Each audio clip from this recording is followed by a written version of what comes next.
Hey everybody. So this research paper is called Lost in Transmission, When and Why LLMs Fail to Reason Globally, and it's put out by Microsoft Research and Netflix. Let me break down this paper to you exactly how I view and I think of and I process everything that is going on within this research paper because I break it down and process it like an engineer that has literally faced and dealt with and taught and explored and thought in every capacity possible about literally this very specific problem that is outlined within this research paper. What a crazy world it is. And then the bottom line within this, and the simplest way that I can explain this to you, is to go back in time, right? So it's the early 2000s, and Pentium 4s are reigning supreme. And it's all about clock speed. Clock speed matters more than anything else, right? And then you can think of clock speed in that instance as the same as number of parameters. It's the exact same equation, right? Bigger is better. That top end number, nothing matters more than that top end number, right? Like if you can get that top end number to the top, then that's it. And then let me start. I'll show you this up front, right? And I just wanted to research this, make sure I wasn't crazy, right? Like, because I knew that this existed.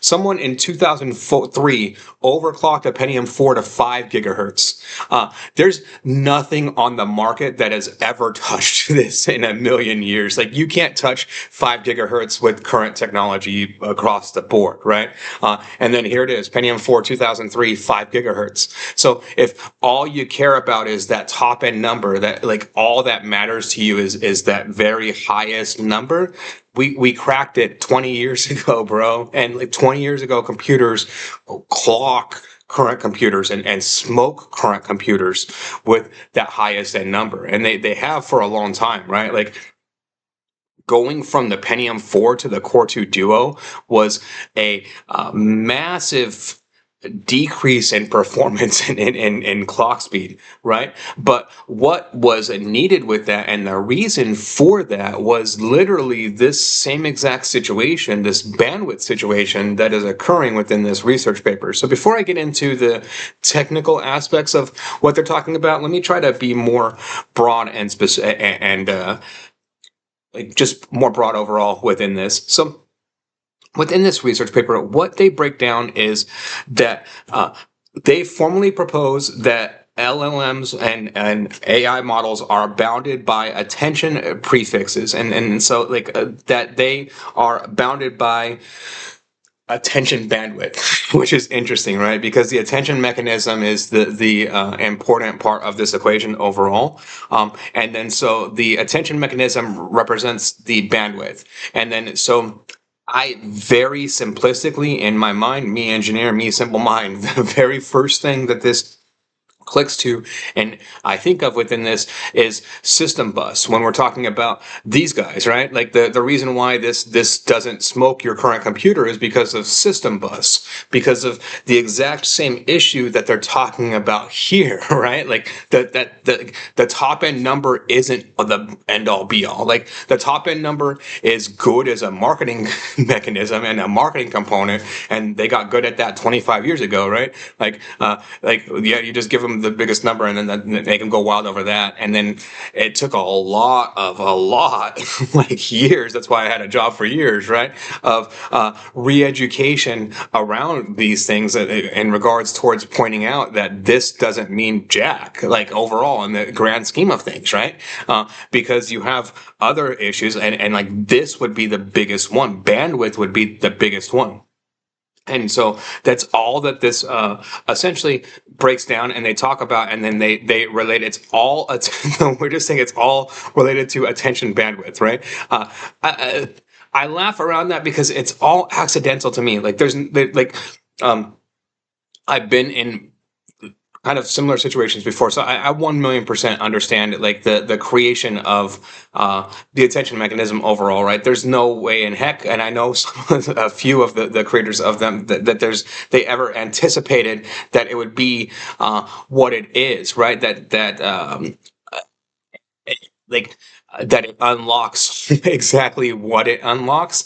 Like it's just no way to know, right? That like this is essentially the system bus of the model at this point. And then so we've unlocked it, and now we've isolated, we can build the system bus, and we've isolated that there's system bus performance issues that are hard, right?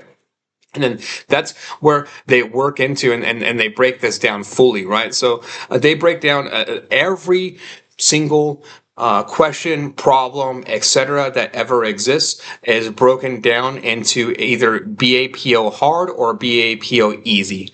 And then BAPO is, think of it like the bandwidth attention mechanism, right? The system bus of the AI, basically. And then so is the system bus, does the system bus have enough bandwidth to handle the problem? Yes, then it's BAPO easy. No, then it's BAPO hard. And you're never going to solve a BAPO hard problem because you're going to run into bandwidth issues. And then so that's what they prove 100% within this. But then what they also prove 100% within this is that any BAPO hard equation can be broken down and simplified into several BAPO easy equations. So you can take a BAPO hard equation and then you just simplify the steps, break it down into steps, into components. And then it becomes BAPO easy, which becomes solvable. The interesting thing within this is that this all does relate very specifically to distance. And I can't express that concept enough. And then so the most simplistic way to break it down exactly what is occurring within this is that so the internal workings of the model, we'll call it, like the internal space of the model, like the network, and then the projection space of that network, that the projected space that exists, that is created because you have this network that exists, that is running. Within that, it has a certain geometric space, which and then encompasses geometric boundaries. And then that is what the model is very specifically operating off of, training off of, learning off of, etc. And then so within that geometric space, depending like how far within that space, like think of it like a vast universe, right? Like if the model has to travel the entirety of the universe, it's going to fail. If the model only has to cover a small portion of that universe, it's going to succeed. What dictates whether or not the model has to go far or small depends on like the how much information there is and where the information is that is stored within that, right? Like if you're asking it questions about the inner workings of the universe, that's essentially pulling from every single space that would be possible within this, right? It's pulling from math land, from philosophy land, philosophy world, from physics place, every corner of the universe that could possibly exist, it has to pull from and search in order to query an answer to that, a problem like that, right? So like, what is the meaning of the universe? It's never going to solve that, right? It's a BAPO hard problem because in order to solve that, it would have to crunch through and travel the distance of every single corner of its universe. And it's not going to do that. It's not going to be capable of doing that. It doesn't have the bandwidth to do that. It doesn't have the system bus capabilities to do that. And then so that's kind of where we are at within this. And that's, I mean, literally what they break down within this, right? And then so they break it down. And then these are interesting to me. And then looking at these, I'll talk about this in just a second here. But what will be more interesting, I think, overall for the general person is to look at like the theory and the complexity. So they break down and they introduce a few different theorems here, right? So they introduce 6 theorems that they introduce within this, that they are introducing within this particular paper. And then they also have, or 7, sorry, because the last one is independent in and of itself, which is the one I wanted to talk about the most, BAPOs with chain of thought. So they break down and very specifically point out that chain of thought solves a lot of this, right? Like it's chain of thought in and of itself can be utilized for these things. Again, it's like stumbling into these things, right? Like people have known and are discovering that chain of thought is very good, and then so here's the theory as to why it's good. And then to me, like this is the best way to tackle these things overall, right? This is what I have been pushing for 2 years. Like these, hey guys, these things are working in practice. People want to debate the theory of this all the time, like whether or not it's actually going on. It's working in front of my face right now. I don't need to debate the theory as to whether or not it actually exists. What is the theory as to why what is working in front of my face is actually working? and so I'm glad we're starting to finally move into that direction with these things. And I think that's very good overall, right? And then I think the last place that I'll go into with this before I dive deeper into the technical aspects of this is I do understand very specifically now. So it's been interesting to me, right? Like I get contacted a lot, and then there's been a lot more. There's been an increase of people very specifically trying to contact me about PFAF, and which like I mean it just kind of caught me out of nowhere, right? Why are people all of a sudden interested in PFAF? PFAF is 2 years old.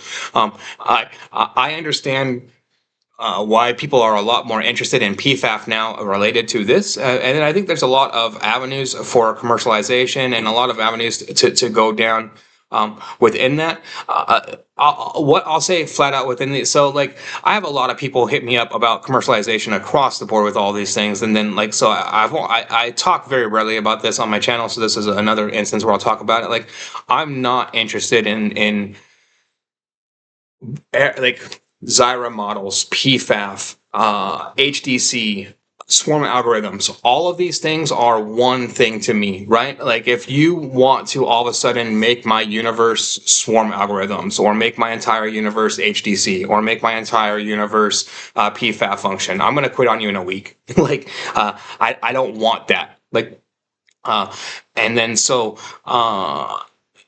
that's avenue. That's number one within that, and then number two within that is that like I don't feel that it's my right to commercialize anything around these things holistically or broadly, right? I've resisted that for 2 years, 2+ years, around all of these things very specifically.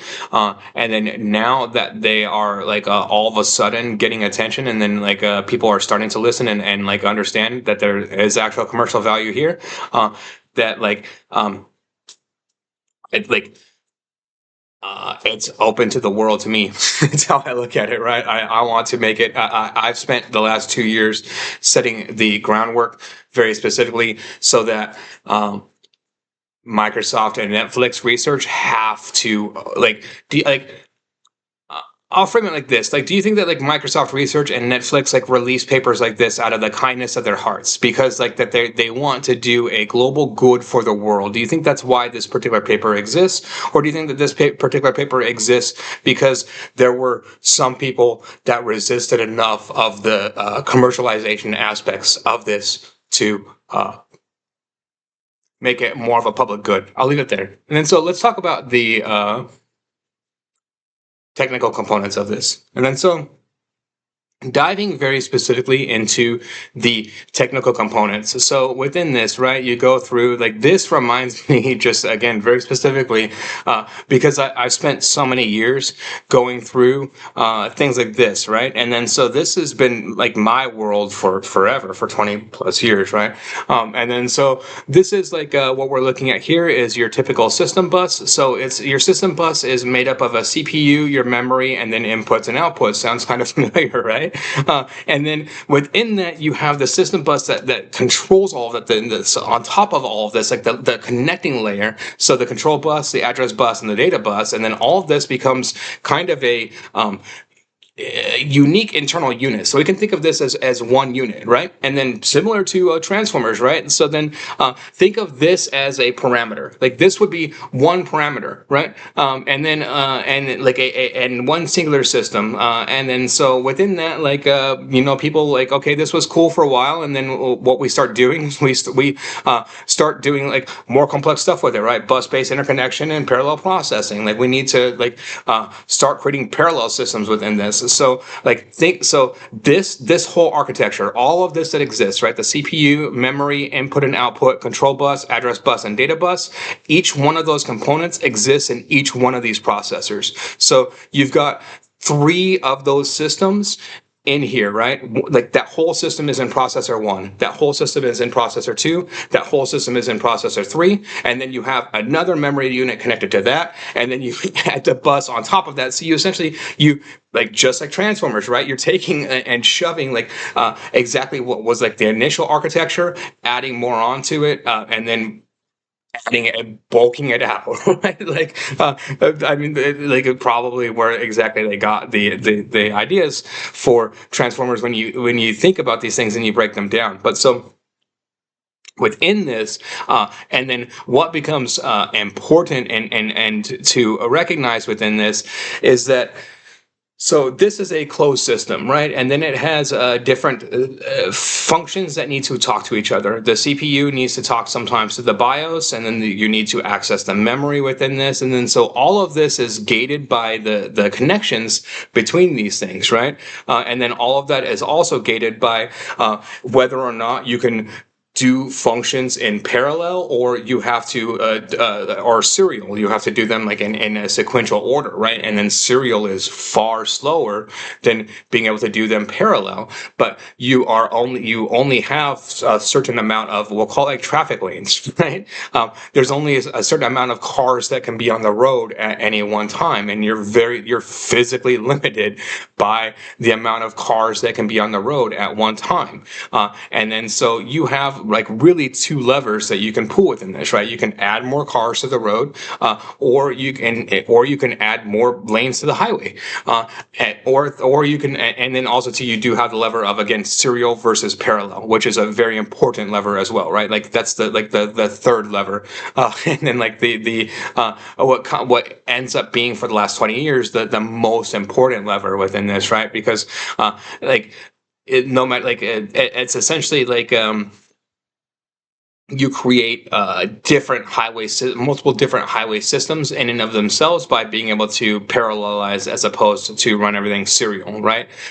You have a bunch of different systems, like different universes. Like you create a multiverse of this highway system, and then like each bus can operate and run in the multiverse like at the same time, right? And then that's kind of how that breaks down within that, and what you can do within that equation overall, right? And then just breaking down further, like the concept of a parallel versus single core processing, it's very straightforward, right? And then so this is and this exactly, and all of this within this is why you don't have a 5 gigahertz computer in 2025, right? It's because like all like there's like mathematics and physics that wouldn't allow for this type of architecture, like for a 5 gigahertz CPU within these architectures that are so core, that is so close to each other. And then like could probably, I think it could be done, but like commercialized, and there's just no need or reason to do it. Like kind of the bottom line within that is like, again, like it took 2-3 years of training of people to get away from that top line number, right? Like that this number doesn't actually mean anything. Like okay, it's a Pentium 4 at 5 gigahertz in 2003. Like and yeah, it existed, but like my laptop, your laptop, every laptop that currently exists is going to smoke this guy, except for like there'll be like one narrow task, like where this guy will smoke modern computers, right? But you have to set that up very narrowly as to task and function, which comes back to, again, like what a lot of people don't want AI models to be, which is very narrow in task and function, right? You want them to be more robust, more broad, etc. So that brings us back here. Other last thing to note within this research paper, I think it's a very important thing to note on this subject, because they do point it out, and I pointed it out over and over again, is that within this equation and this, we're dealing with electricity and electrical signals, which are very simplistic and simple to handle. So me engineer, me simple brain, I understand how to improve this. I add more lanes to the highway. Again, like, that's simple. And then I'm just dealing with electrical signals. So I just need to add more signals to the electrical system highway. And within this, it's more complex to add the lanes to the highway. What is the highway, etc. Right? And then so what that boils down to, and how they address that within this particular research paper, is that all boils down to training and quality of training overall. And that's kind of something that I've mentioned and talked a lot about significantly, that the quality of training and the type of training is most important overall within these things. And to me, the same, we've learned that that's the same with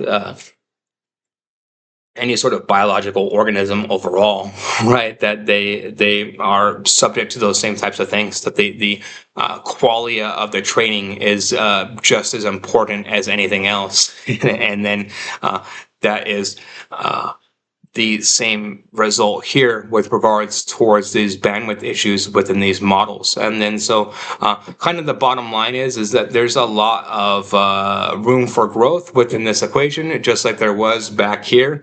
And then so, I think now that this is known and it's all broken down into this specific manner here, I think you're going to see some major specific and significant breakthroughs, specifically with regards towards generalizability of AI models overall, is what this unlocks, right? Up until this point, the question has been why is AI so narrow? It's because its bandwidth is very narrow. Its system bus is too narrow. We've been focusing too much and too high on this equation, but now that we know that, we know what the performance of a Pentium 4 at 5 gigahertz with a singular system bus that is a serial processing does, we can bring that down and then introduce the Core 2 Duo that's going to be a lot lower clock speed than what you're used to, but it's going to be more robust and feature rich across the board overall to compensate for that. And so I think it's an interesting time for this overall. I'll leave a link to this research paper, Loss in Transmission, When and Why LLMs Fail to Reason Globally. Again, put out by Microsoft Research and Netflix. And then I'm just going to say it again. If you think that they would put out this type of research just purely out of the kindness of their hearts for humanity, I don't think that they would. If you like this type of content, please like and subscribe. Thank you very much.